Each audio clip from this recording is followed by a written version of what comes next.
Whenever we unite with a college friend or school friends, we used to discuss a lot of things. क्योंकि school खत्म हो जाते हैं, college खत्म हो जाता है, तो मोस्टली हम जॉब्स में होते हैं एंड हंसी मजाक में डिस्कशन होता है कि यार अगर 5 से 10 साल पहले अगर मैं यहाँ पर इन्वेस्ट कर दिया होता या मैं उस टेक्नोलॉजी को एनकैश कर लिया तो शायद चीज़ें अलग होती।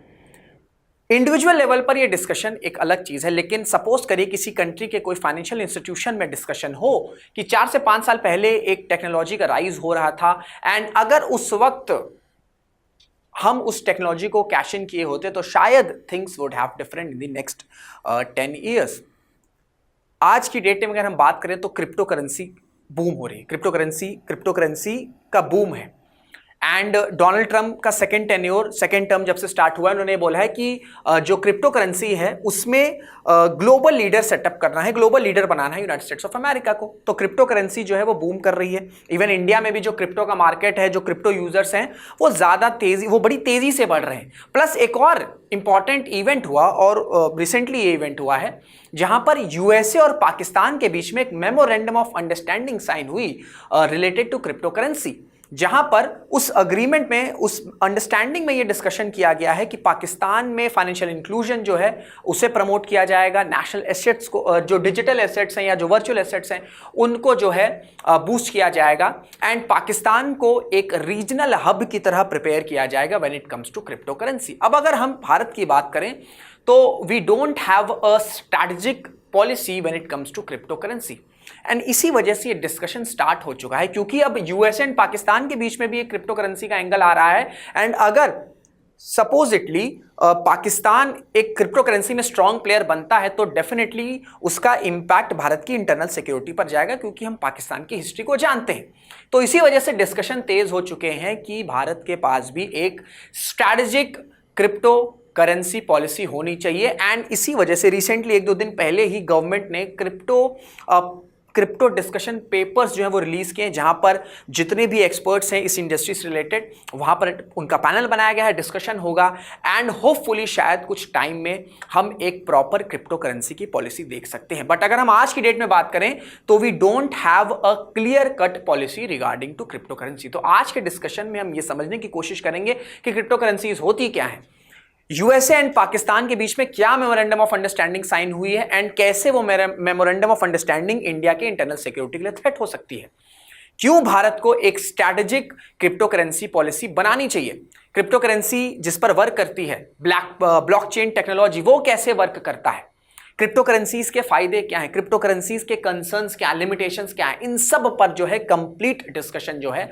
आज हम इस एक वीडियो में करने वाले हैं। हेलो नमस्कार, this is Rishabh Singh and you are watching Shriram IAS and इसी तरीके की क्वालिटी कंटेंट एनालिसिस आपको इस चैनल पर मिलती है, तो रिक्वेस्ट है चैनल को सब्सक्राइब जरूर कर लीजिएगा। एंड अगर आप यूपीएससी एस्पिरेंट हैं एंड आप कंफ्यूज हैं कि आपको प्रिपरेशन कैसे करनी है तो आप हमारे मेंटोरशिप फॉर्म जो कि आपको डिस्क्रिप्शन और कॉमेंट बॉक्स में देखने को मिल जाएगा, वो फॉर्म आप फिल कर सकते हैं। जो भी आपके क्वेरीज हैं उन्हें हमारे एक्सपर्ट मेंटोर्स के द्वारा रिजॉल्व किया जाएगा। सो सेशन को स्टार्ट करते हैं।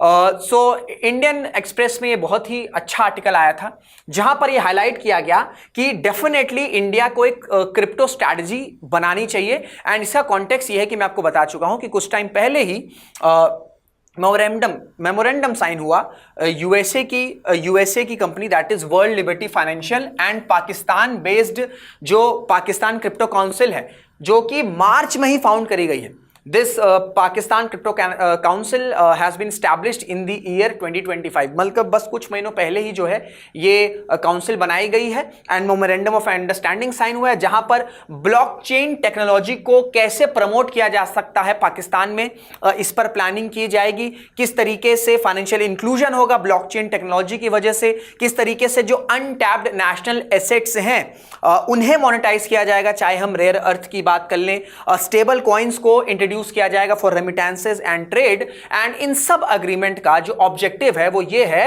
कि पाकिस्तान को एक रीजनल हब बनाया जाए। अब देखिए पाकिस्तान की जो हिस्ट्री है, एक तो पाकिस्तान और रीजनल हब साथ में जाता नहीं है। हाँ, अगर वो टेररिज्म की बात है तो डेफिनेटली पाकिस्तान एक रीजनल क्या बड़ा ही डोमिनेंट प्लेयर है वर्ल्ड में ही when it comes to terrorism, लेकिन उसके अलावा अगर हम देखें तो पाकिस्तान का कुछ भी एज सच से है नहीं एंड एक ऐसा देश जहां पर इकोनॉमी क्रम्बल कर रही है, जहां पर ऑल टाइम हाई इन्फ्लेशन है, जहां पर बेसिक नेसेसिटीज कंप्लीट नहीं हो पा रही है, वहां पर एक ऐसी टेक्नोलॉजी क्रिप्टो करेंसी की बात हो रही है, ब्लॉकचेन टेक्नोलॉजी की बात हो रही है, जहां पर आपको टेक्नोलॉजी की नीड पड़ेगी, जहां पर आपको स्किल प्लेयर्स, ठीक है, स्किल्ड एम्प्लॉयज की नीड पड़ेगी। क्या इस तरीके का देश जहां पर ये सब कुछ भी नहीं है, इस तरह की टेक्नोलॉजी को बिल्ड कर सकता है एंड एक रीजनल हब बन सकता है? ये डेफिनेटली क्वेश्चन मार्क है। लेकिन सपोज अगर पाकिस्तान ने ऐसा कर दिया, सपोज ऐसा पाकिस्तान ने कर दिया, तो इसका इंपैक्ट डेफिनेटली भारत की इंटरनल सिक्योरिटी पर जाएगा। हो सकता है पाकिस्तान क्रिप्टो करेंसी का यूज करके टेररिज्म को फंड करे, क्रॉस बॉर्डर टेररिज्म को फंड करे, प्रॉक्सी वॉर को फंड करे, क्योंकि क्रिप्टो करेंसीज में सबसे जो बड़ी लिमिटेशन है वो ये है कि इसे कोई भी बैंक्स या फाइनेंशियल इंस्टीट्यूशन कंट्रोल नहीं करता है। ठीक है, ये पूरी तरीके से डिसेंट्रलाइज्ड है, इसे कोई भी बैंक कंट्रोल्ड नहीं करता है। ठीक है, एंड जो भी ट्रांजैक्शंस होते हैं वो बहुत अनोनिमस होते हैं। ठीक है, बहुत अनोनिमस होते हैं। तो इस वजह से जो पाकिस्तान की हिस्ट्री रही है, इस वजह से ये जो हम न्यूज़ देख रहे हैं, ये डेफिनेटली इंडिया की इंटरनल सिक्योरिटी पर एक थ्रेट बन सकता है। इस वजह से ये डिस्कशन तेज हो गया है कि भारत के पास डेफिनेटली एक स्ट्रैटेजिक क्रिप्टो करेंसी पॉलिसी होनी चाहिए। एंड इसी वजह से मैंने आपसे बताया कि रिसेंटली 1-2 दिन पहले गवर्नमेंट ने क्रिप्टो पॉलिसी पेपर्स भी रिलीज किए, एक्सपर्ट्स के थ्रू पैनल बनाया गया है एंड डिस्कशन किया जाएगा किस तरीके से हम फ्रेमवर्क जो है ये भारत में बना सकते हैं। तो ये कॉन्टेक्स्ट है और इसी वजह से ये जो टॉपिक है डिस्कशन में। अब देखिए, मैंने आपसे बताया कि ट्रंप का जो सेकंड एडमिनिस्ट्रेशन स्टार्ट हुआ है, उससे पहले जो बाइडेन का एडमिनिस्ट्रेशन था, जो बाइडेन की जो एडमिनिस्ट्रेशन थी वो क्रिप्टो करेंसी को लेकर बहुत ज्यादा कॉन्फिडेंट नहीं थी। उनको लगता था यार क्रिप्टो करेंसी में बहुत ज्यादा इन्वेस्ट करने की जरूरत नहीं है। बट जैसे ही ट्रंप आते हैं, सेकंड एडमिनिस्ट्रेशन स्टार्ट होता है, वो ये कहते हैं भैया क्रिप्टो करेंसी बहुत इंपॉर्टेंट एस्पेक्ट है, ये नई टेक्नोलॉजी है एंड डेफिनेटली यूएस जो है इस पर इन्वेस्ट करेगा एंड यूएसए ग्लोबल लीडर बनेगा। ठीक है, ग्लोबल लीडर डिजिटल एसेट्स में बनेगा। और इसी के तहत 2 इंपॉर्टेंट ऑर्डर्स भी जो है वो डोनाल्ड ट्रंप रिलीज करते हैं। पहला यह है कि एक नेशनल ब्लॉकचेन इनोवेशन स्ट्रैटेजी बनाई जाएगी। ठीक है, सो दैट जो ब्लॉकचेन टेक्नोलॉजी है इस पर यूएस को एज मिल सके। एंड सेकेंड चीज ये है कि एक स्ट्रैटेजिक बिटकॉइन रिजर्व बनाया जाएगा एंड साथ ही साथ US digital asset stockpile create किया जाएगा, जहां पर ये जो भी क्रिप्टो एसेट्स हैं, चाहे हम बिटकॉइन की बात कर लें, हम एथेरियम की बात कर लें, इन्हें कंसोलिडेट किया जाएगा। तो यूएसए अगर किसी टेक्नोलॉजी पर बहुत ज्यादा इन्वेस्ट कर रहा है, प्लस यूएसए अगर पाकिस्तान के साथ मेमोरेंडम ऑफ अंडरस्टैंडिंग स्टार्ट कर रहा है या स्टार्ट क्या उसने कर दिया है, प्लस और भी यूरोपियन कंट्रीज क्रिप्टो करेंसीज में काफी ज्यादा इंटरेस्टेड हैं, वहां पर रेगुलेशन हो रहा है, तो डेफिनेटली इंडिया जो है वो पीछे नहीं रह सकता है। तो अगर हमें, क्योंकि ऑलरेडी हमारा जो मार्केट है, अगर हम क्रिप्टो यूजर्स की बात करें तो इंडिया का जो क्रिप्टो यूजर है वो एक्सपैंड कर रहा है। तो अगर वर्ल्ड किसी टेक्नोलॉजी को कैश इन करने की बात कर रहा है तो हम पीछे नहीं रह सकते हैं। एंड तब तो बिल्कुल नहीं रह सकते हैं जब यूएस एंड पाकिस्तान के बीच में जो है डिस्कशन स्टार्ट हो चुका है। तो एक क्लियर कट पॉलिसी जब तक हम नहीं फ्रेम करेंगे तब तक हम तब तक हम क्रिप्टो करेंसीज को यूटिलाइज नहीं कर सकेंगे। एंड कल को अगर कुछ पाकिस्तान की साइड से क्रिप्टो करेंसी से रिलेटेड कोई थ्रेट्स आते हैं, तो अगर हमारे पास प्रॉपर पॉलिसी होगी, स्ट्रैटेजिक पॉलिसी होगी, तो डेफिनेटली हम उसको काउंटर कर सकते हैं। तो अब मैं आपको थोड़ा सा समझाता हूं ब्लॉकचेन। देखिए, cryptocurrency is not equal to blockchain, इसमें मत कंफ्यूज होइएगा। क्रिप्टो करेंसी जिस पर वर्क करती है, जो टेक्नोलॉजी पर वर्क करती है, उसे हम ब्लॉकचेन कहते हैं। ब्लॉकचेन के कई एप्लीकेशंस हो सकते हैं। ठीक है, एप्लीकेशंस होते हैं, हम मेडिकल में बात कर सकते हैं। ठीक है, मेडिकल एप्लीकेशंस होते हैं, डेटाबेसेस होते हैं। इसी तरीके से जब फाइनेंशियल ट्रांजैक्शन इन्वॉल्व होता है तो वहां पर आपका क्रिप्टो करेंसी या जिसमें जो सबसे मोस्ट पॉपुलर है वो है बिटकॉइन, ये आ जाता है। तो ये मत समझिएगा कि blockchain is equal to crypto currency, नहीं, ये नहीं है। क्रिप्टो करेंसी जिस टेक्नोलॉजी पर वर्क करती है that is blockchain technology, and blockchain technology has a various number of applications, and Bitcoin, which is related to financial inclusion, is a sub part of blockchain technology application. Clear हो गया?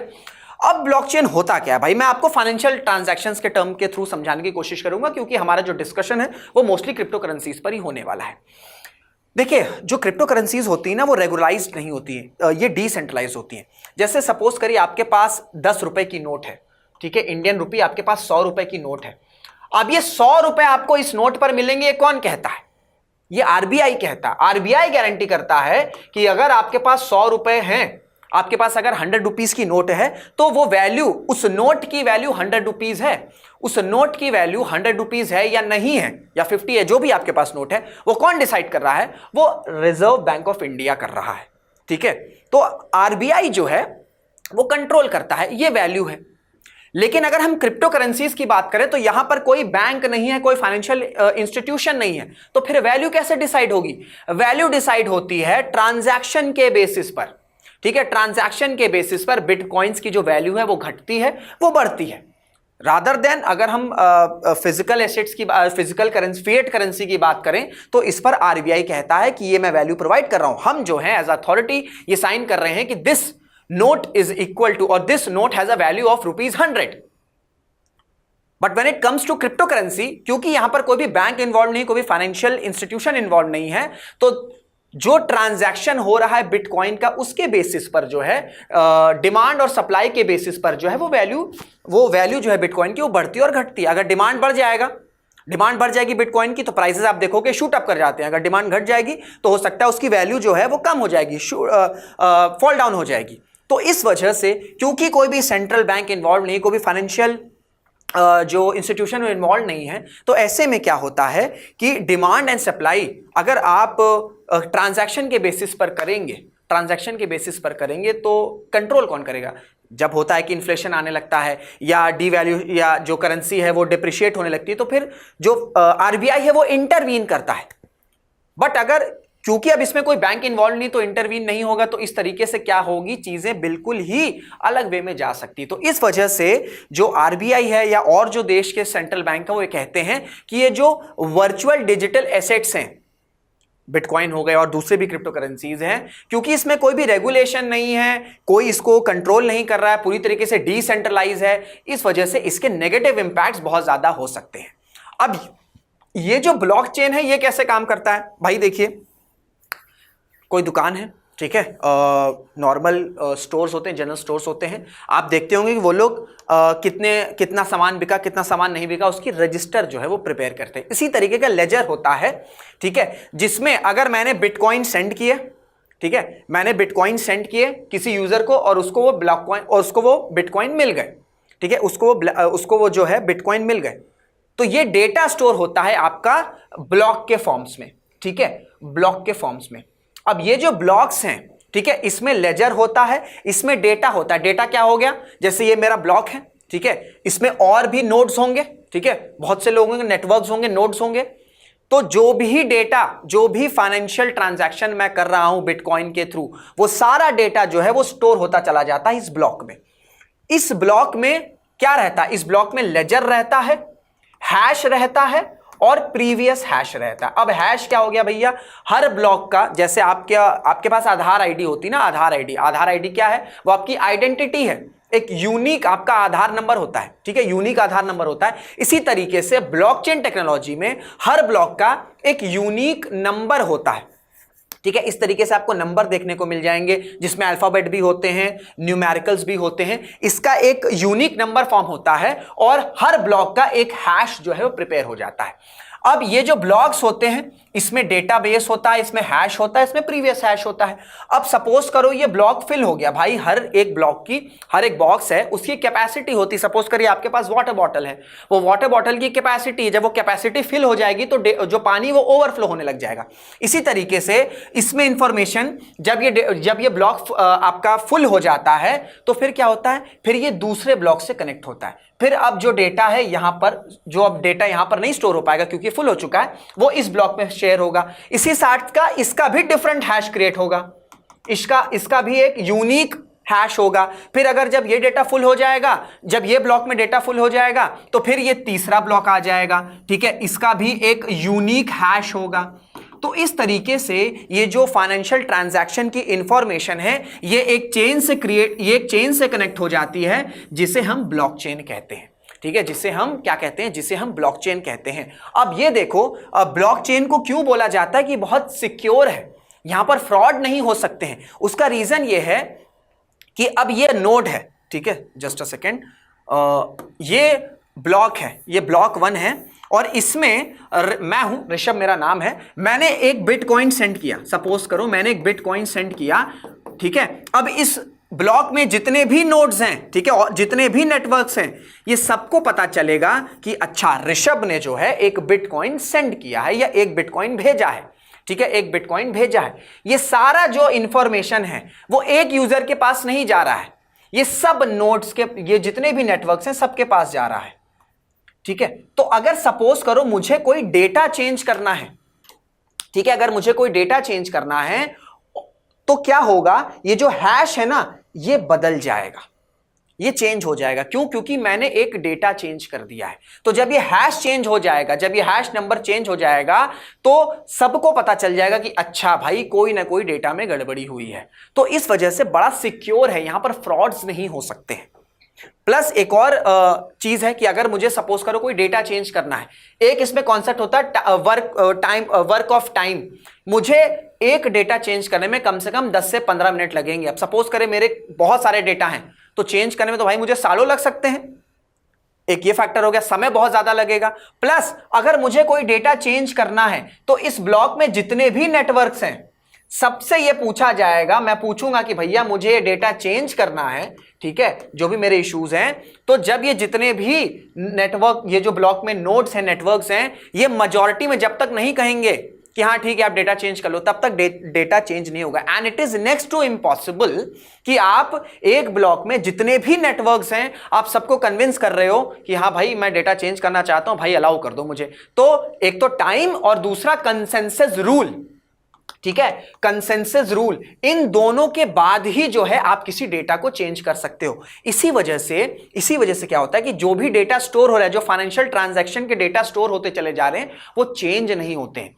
जब वो change नहीं होंगे वो delete नहीं होंगे तो क्या होगा, हमारे पास सब कुछ सामने होगा। कुछ भी अगर हमें पता करना है तो वी हैव ब्लॉक, हम उस डेटा को रेफर कर सकते हैं। तो इस वजह से जो है बोला जाता है कि ये बहुत ज्यादा सिक्योर है। एंड इसी वजह से ही क्रिप्टो करेंसी का जो है वो कहीं ना कहीं राइज भी हुआ था कि भाई जो करप्शंस हो रहे हैं, जो ब्लैक मनी हो रही है, ठीक है, जो फ्रॉड हो रहा है, जो स्कैम्स हो रहे हैं, उसको रोकने के लिए हम एक ऐसी टेक्नोलॉजी बनाते हैं जो कि डिसेंट्रलाइज्ड होगी। किसी एक के पास उसका कंट्रोल नहीं होगा, किसी एक के पास उसका एक्सेस नहीं होगा, ठीक है, जितने भी नेटवर्क्स हैं उनके पास उसका एक्सेस होगा, वो डिसेंट्रलाइज होगा। इससे क्या होगा कि इससे हम उन फ्रॉड्स को रोक सकते हैं, क्योंकि डेटा चेंज जैसी होगा हमें पता चल जाएगा कि बच्चा इसका हैश चेंज हो गया है, ये हैश इससे मैच नहीं कर रहा है, डेफिनेटली हमें ये आइडिया लग जाएगा कि हाँ कुछ ना कुछ तो भाई गड़बड़ है। दया, वो कहते हैं ना, दया कुछ ना कुछ तो गड़बड़ है, वही सेम पता चलेगा। जैसे आपको पता चलेगा गड़बड़ है तो आप पता कर लो कि भाई कोई ना कोई फ्रॉड होने वाला है।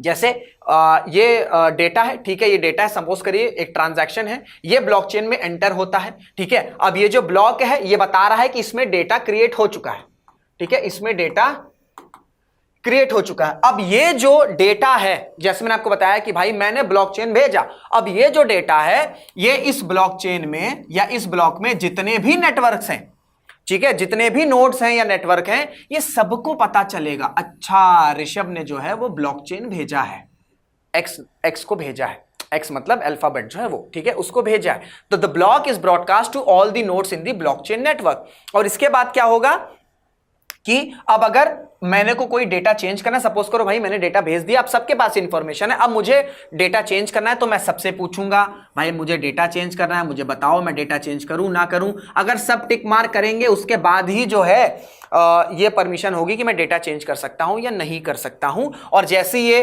ब्लॉक भरेगा, ठीक है, जब ये इसकी कैपेसिटी फुल हो जाएगी, ये चेन से कनेक्टेड होता चलेगा और कुछ इस तरीके से जो है आपका ब्लॉकचेन जो है वो प्रिपेयर हो जाएगा। तो ये टेक्नोलॉजी है ब्लॉकचेन, जिस पर जो है क्रिप्टो करेंसी वर्क करता है, जो कि मैंने आपको समझाने की कोशिश करी बड़ी आसान भाषा में। जो सारी चीजें समझाई हैं वही एज इट इज लिखा हुआ है। अब क्रिप्टो करेंसी के कंसर्न क्या है? ये तो बहुत अच्छी चीज है, फ्रॉड नहीं होगा, कोई स्कैम नहीं होगा, ये तो बेहतरीन चीज है, इस पर क्यों डिस्कशन हो रहा है भाई? सबसे बड़ा रीजन ये है कि ये डिसेंट्रलाइज है, इसे कोई कंट्रोल नहीं करता है, डिमांड और सप्लाई के बेसिस पर चल रहा है। तो इस वजह से वॉलेटिलिटी, ये जो क्रिप्टो करेंसी है ये बहुत ज्यादा वॉलेटाइल है, ठीक है। कल को वैल्यू इतनी हाई करी चली गई, जैसे डिमांड कम हुआ वो वैल्यू बिल्कुल नीचे गिर गई। तो इतनी वॉलेटिलिटी नहीं की जा सकती है। हम जो हमारी जो करेंसी है, क्या उसमें इतनी वॉलेटिलिटी रहती है कि भाई एक दिन इतना प्राइस अप्रिशिएट हो गया, एक दिन इतना डेप्रिशिएट हो गया? ऐसे नहीं होता ना, वो बैलेंस वे में चलता है। धीमे धीमे धीमे through out the year, through out the decades जो है वो चीजें चेंज होती हैं। लेकिन सडनली अगर आप 5-6 साल में अगर इतनी वैल्यू चेंज हो रही, इतनी वैल्यू बढ़ रही है, बढ़ रही है, तो ये बिल्कुल भी साइन नहीं है, जो कि मैं आपको एग्जांपल से दिखाना चाहूंगा। 2013 टू सितंबर 2021 किस तरीके से जो बिटकॉइन है यूएस के डॉलर में इंडेक्स में उसका बढ़ा है। देखो अक्टूबर 2013 में वो 196.02 बिलियन डॉलर पर था और ये कितने पर चला गया, 41734.57। इतना ज्यादा जंप आया है, ठीक है, इतना ज्यादा जंप। एग्जाम्पल के तौर पर ये 2021 में क्यों जंप आया था, क्योंकि ये अनाउंस किया गया था कि जो टेस्ला है वो 1.5 बिलियन डॉलर जो वर्थ ऑफ बिटकॉइन है उसे परचेस करने वाला है, एंड इस वजह से एकाएक जो है 15% का सर्ज आ गया। फिर 2020 में भी बड़ी स्पेकुलेशन आई थी। तो क्या होता है, क्योंकि ना अब कोई इसे कंट्रोल तो कर नहीं रहा है, कोई सेंट्रल बैंक है नहीं, आरबीआई है नहीं, कोई फाइनेंशियल इंस्टीट्यूशन है नहीं, तो इससे क्या होता है कि मात्र आपसे स्पेकुलेट कर दोगे ना, स्पेकुलेशन अगर आप क्रिएट कर दोगे, एक उसे कहता है ना शोर क्रिएट कर दोगे, अरे यार बिटकॉइन का मार्केट बहुत तेजी से बढ़ने वाला है, डिमांड बहुत तेजी से बढ़ने वाली है, अरे आप नहीं इन्वेस्ट कर रहे हो क्या, अरे भैया इन्वेस्ट करो bitcoin, bitcoin is the next big thing, उसमें अगर इन्वेस्ट नहीं करोगे तो कैसे चलेगा। तो ये स्पेकुलेशन क्रिएट हो जाएगी, लोगों को ना फोमो फील होने लग जाएगा, अरे हाँ यार मैं तो इन्वेस्ट नहीं कर रहा हूं, ये तो नेक्स्ट बिग थिंग है, I must invest in bitcoins. तो स्पेकुलेशन से क्या होगा, एक अननेसेसरी की आपने डिमांड क्रिएट कर दी, एंड जैसे डिमांड क्रिएट होगी क्या होगा भाई, प्राइसेस देखेंगे फट से जो वैल्यू है वो फट से शूट अप कर जाएगी। तो इस वजह से वॉलेटिलिटी बहुत ज्यादा है, एंड अगर इतनी हाई वॉलेटिलिटी कि भैया सिर्फ स्पेकुलेशन से आपने सिर्फ स्पेकुलेशन क्रिएट कर दिया और इतनी तेजी से वैल्यू बढ़ गया घट गया, तो it is not a good sign. तो पहला रीजन ये है कि भाई वॉलेटिलिटी बहुत ज्यादा है, फाइनेंशियल इंस्टेबिलिटी है, फाइनेंशियल इंस्टेबिलिटी है, क्योंकि कोई भी इसे रेगुलेट नहीं करता है। अब जब रेगुलेट नहीं करेगा तो जो आरबीआई मॉनेटरी पॉलिसी बना रही है ये वीक हो जाएगी, ठीक है, ये वीक हो जाएगी, लोग जो है क्रिप्टो करेंसी में इन्वॉल्व होने लग जाएंगे, एंड इससे क्या होगा, अगर मॉनेटरी पॉलिसी वीक होगी तो जो फिस्कल रिस्क है इंडिविजुअल लेवल पर भी, कंट्री लेवल पर भी, दोनों लेवल पर जो फिस्कल रिस्क है वो बढ़ जाएंगे। Second concern very important. Third है साइबर थ्रेट्स। अब भाई इतनी ज्यादा टेक्नोलॉजी इन्वॉल्व है, इतना डेटाबेस इन्वॉल्व है, ठीक है, इतने पार्टिसिपेंट्स इन्वॉल्व हैं, इतने कंप्यूटर्स इन्वॉल्व हैं, तो डेफिनेटली साइबर थ्रेट्स तो होगा। अब अगर सक्सेसफुल साइबर थ्रेट्स इन कंट्रीज पर पड़ गए, इन ब्लॉकचेन पर पड़ गए, और इंपॉर्टेंट डेटा किसी कंट्री का इन हैकर्स ने स्टोर कर लिया, स्पेशली अगर कल को हम अपना पूरा का पूरा डेटा इसमें स्टोर करते हैं, ठीक है, इंडिया कहता है कि नहीं हम ठीक है हम इसको एक ऑफिशियल करेंसी बनाते हैं और इसमें हम स्टोर करेंगे डेटा, और कल को चाइना और पाकिस्तान की साइड से साइबर अटैक्स हुए तो हमारे जो सेंसिटिव डेटा हैं वो कहीं ना कहीं थेफ्ट आ सकते हैं। तो इस वजह से साइबर थ्रेट का भी एक बहुत इंपॉर्टेंट चैलेंज है when it comes to crypto currency. And last है क्रिमिनल एक्टिविटीज बहुत ज्यादा बढ़ सकती है। एक तो इसमें भाई एनोनिमिटी है, जान नहीं रहा है कौन किसको ट्रांजैक्शन कर रहा है, अनोनिमस है, ठीक है, डिसेंट्रलाइज है, अनरेगुलेटेड है, तो कोई भी कंट्री बड़ी आसानी से जो टेरर फंडिंग है या जो इलीगल एक्टिविटीज है, ड्रग ट्रैफिकिंग है, इन सब को थ्रू जो है ये सारी इल एक्टिविटीज जो है वो क्रिप्टो करेंसीज के थ्रू कर सकता है। तो ये कुछ 3-4 कंसर्न्स हैं जिसकी वजह से क्रिप्टो करेंसी को लेकर इंडिया में अभी भी क्लियर कट पॉलिसी नहीं है। अब प्रेजेंट फ्रेमवर्क क्या है उसका टाइमलाइन समझते हैं, ठीक है, आपको टाइमलाइन बताऊंगा, बहुत ही इंटरेस्टिंग टाइमलाइन है, आपको समझ में आ जाएगा। भाई देखो 1991 में ब्लॉकचेन टेक्नोलॉजी जो है वो आ गई थी सामने, बट इसका जो एक्चुअल राइज हुआ है वो 2009 में आया जब बिटकॉइन का इन्वेंशन हुआ। जब बिटकॉइन, अच्छा मुझे कमेंट बताएगा कि किस देश के साइंटिस्ट ने बिटकॉइन क्रिएट किया था यूजिंग ब्लॉकचेन टेक्नोलॉजी। तो 2013 से लेकर 2017 तक आरबीआई का कंसर्न था कि हमें जो है वो ये जो वर्चुअल डिजिटल एसेट्स हैं, वीडीए, मैं शॉर्ट फॉर्म में लिख दे रहा हूं, ये जो वीडीएज हैं क्योंकि ये अनरेगुलेटेड हैं, ठीक है, इसको कोई भी कंट्रोल नहीं करता है, तो ये वही जैसे मैंने आपको बताया कि थ्रेट हो सकता है, थ्रेट हो सकता है, फिस्कल मॉनेटरी पॉलिसी वीक हो सकती है, फिस्कल रिस्क बढ़ सकते हैं, इस वजह से कंसर्न चल रहे थे। 2018 में एक बड़ा ही इंपॉर्टेंट डिसीजन आता है, आरबीआई सर्कुलर रिलीज करती जहां पर क्रिप्टो करेंसी को बैन कर दिया जाता है, इंडिया से क्रिप्टो करेंसी को बैन कर दिया गया 2018 में। 2020 में ये मुद्दा जो है सुप्रीम कोर्ट पहुंचता है, सुप्रीम कोर्ट जो इस वर्डिक्ट को या जो सर्कुलर आता है इसे रिवर्स करती है, इसे कहती नहीं भाई टोटली बैन करना बिल्कुल सही बात नहीं है, आप टेक्नोलॉजी के साथ जो भी इश्यूज हैं उसे रिजॉल्व करो एंड कैसे रेगुलेट किया जा सकता है उस पर फोकस करो। 2021 में इस वीडीएस को, जो आपका वर्चुअल डिजिटल एसेट्स है, इनको रेगुलेट करने के लिए एक ड्राफ्ट बिल प्रिपेयर किया जाता है एंड साथ ही साथ ये भी बोला गया कि इंडिया खुद का एक सेंट्रल बैंक डिजिटल करेंसी जो है वो इश्यू करेगा। अब देखो, जो मैं आपको वीडीएस कह रहा हूं, वर्चुअल डिजिटल एसेट्स, जो जैसे क्रिप्टो करेंसी हो गए, और जो सेंट्रल बैंक या जो डिजिटल करेंसी है, इनके बीच में डिफरेंस है। कोई अगर आपसे पूछेगा क्रिप्टो करेंसी और डिजिटल करेंसी, किसी कंट्री की डिजिटल करेंसी और क्रिप्टो करेंसी क्या सेम है? सेम नहीं है भाई। डिजिटल करेंसी का मतलब यह है कि इसे आरबीआई रेगुलेट करेगा, इसे आरबीआई कंट्रोल करेगा। लेकिन when it comes to crypto currency अभी भी अनरेगुलेटेड है, अभी भी डिसेंट्रलाइज है, इसे कोई भी फाइनेंशियल इंस्टीट्यूशन कंट्रोल नहीं कर रहा है। तो there is a clear difference between what is cryptocurrency and what is digital currency. इसके बीच में कंफ्यूज मत होइएगा। तो 2021 में ड्राफ्ट बिल प्रिपेयर होता है एंड ये भी बोला गया कि सेंट्रल बैंक डिजिटल करेंसी जो है वो इंट्रोड्यूस की जाएगी। 2022 में एक और रेडिकल स्टेप लिया गया। यूनियन बजट में बोला गया कि जो भी क्रिप्टो करेंसीज पर प्रॉफिट हो रहे हैं उस पर 30% टैक्स लगेंगे, उस पर 30% टैक्स लगेंगे एंड जितने भी ट्रांजैक्शंस हो रहे हैं क्रिप्टो करेंसीज पर, उस पे 1% टीडीएस कटेगा भैया। फिर 2023-2024 से जो है डिस्कशन हुआ कि हमें थोड़ा सा जो है चीजों को एक्सेप्ट करना है। एंड अगर हम प्रेजेंट बात करें, जैसे मैं आपसे बताया, Indian government to release crypto policy discussions paper next month, turning point for crypto in India, government to unveil landmark policy. क्योंकि मैंने आपसे बताया कि यूएसए बोल रहा है भाई कि अब हमें जो है ग्लोबल हब बनना है। पाकिस्तान और यूएसए के बीच में जो है क्रिप्टो करेंसी जो है वो क्रिप्टो से रिलेटेड एक मेमोरेंडम ऑफ अंडरस्टैंडिंग साइन हो गई है। तो अब इंडिया में भी ये डिस्कशन तेज हो गया है एंड डेफिनेटली हम ओवर दी मंथ्स ये देख सकते हैं कि शायद एक क्लियर कट पॉलिसी आ जाए, क्योंकि अब जो है क्रिप्टो पर एक सॉफ्ट स्टांस गवर्नमेंट का आना शुरू हो चुका है। And this is the latest example कि हमने जो है इंडियन गवर्नमेंट ने जो है क्रिप्टो पॉलिसी के डिस्कशन पेपर्स रिलीज कर दिए हैं। अब सबसे बड़ा क्वेश्चन, हमें क्यों चाहिए? Why India needs a strategic crypto currency policy? पहला ये है भाई, ग्लोबल शिफ्ट हो रहा है टुवर्ड्स क्रिप्टो फ्रेंडली पॉलिसीज। मैंने आपसे बताया यूएसए बोल रहा है कि ग्लोबल लीडर बनेंगे, यूके में भी रेगुलेशन चेंज हो रहे हैं, ऑल ओवर यूरोप में भी जो क्रिप्टो करेंसी उनको लेके रेगुलाइजेशंस चल रहे हैं। तो जब ग्लोबल शिफ्ट हो रहा है, कंट्रीज सभी की सभी इंपॉर्टेंट कंट्रीज क्रिप्टो करेंसी के पास जा रही हैं, तो हम क्यों नहीं इस टेक्नोलॉजी को कैश इन करते हैं? माना इश्यूज हैं, लेकिन हमें उन इश्यूज के साथ एक प्रॉपर फ्रेमवर्क बनाना होगा, सो दैट एक प्रॉपर पॉलिसी तो रहे कि हाँ हम इस तरीके से over the years, over the next decades हम क्रिप्टो करेंसी को कैश इन करेंगे।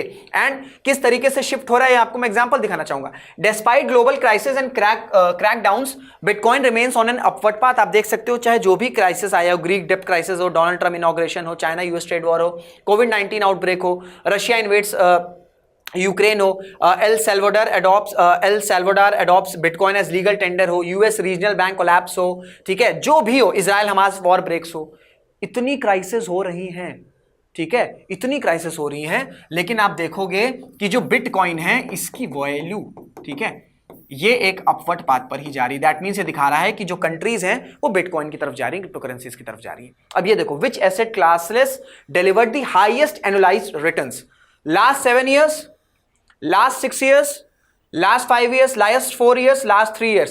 ये ब्लू क्या है? ये ब्लू आपका बिटकॉइंस है। गोल्ड हो, कमोडिटीज हो, रियल एस्टेट हो, बॉन्ड्स हो, इक्विटीज हो, इमर्जिंग मार्केट्स हो, इन सब के कंपेयर में सबसे ज्यादा रिटर्न्स कहां मिल रहे हैं? बिटकॉइन से मिल रहे हैं, ठीक है, बिटकॉइंस में मिल रहे हैं। एंड ड्रास्टिक डिफरेंसेस हम देख सकते हैं। This is a drastic difference, returns की बात हो रही है। तो 7 साल, 6 साल, 5 साल, 4 साल, 3 साल, सबसे ज्यादा रिटर्न्स कहां मिल रहे हैं? बिटकॉइन से मिल रहे हैं। एंड और कमोडिटीज के बीच में कितना ज्यादा डिफरेंस है, स्टार्क डिफरेंस है भाई, ये देखो। तो जब दुनिया इस तरीके से जा रही है, क्रिप्टो करेंसी का ट्रेड अगर इतना तेज बढ़ रहा है, वैल्यू इतनी तेज बढ़ रही है, तो डेफिनेटली भारत के पास एक स्ट्रैटेजिक पॉलिसी होनी चाहिए। जब तक हमारे पास पॉलिसी नहीं रहेगी, हम कैश इन कैसे करेंगे? Growing crypto adoption in India की रिपोर्ट के according 10 crore crypto users already 2023 तक हो चुके हैं, और अब हम 2025 के जून में एंटर कर चुके हैं। डेफिनेटली ये नंबर और बढ़ा होगा।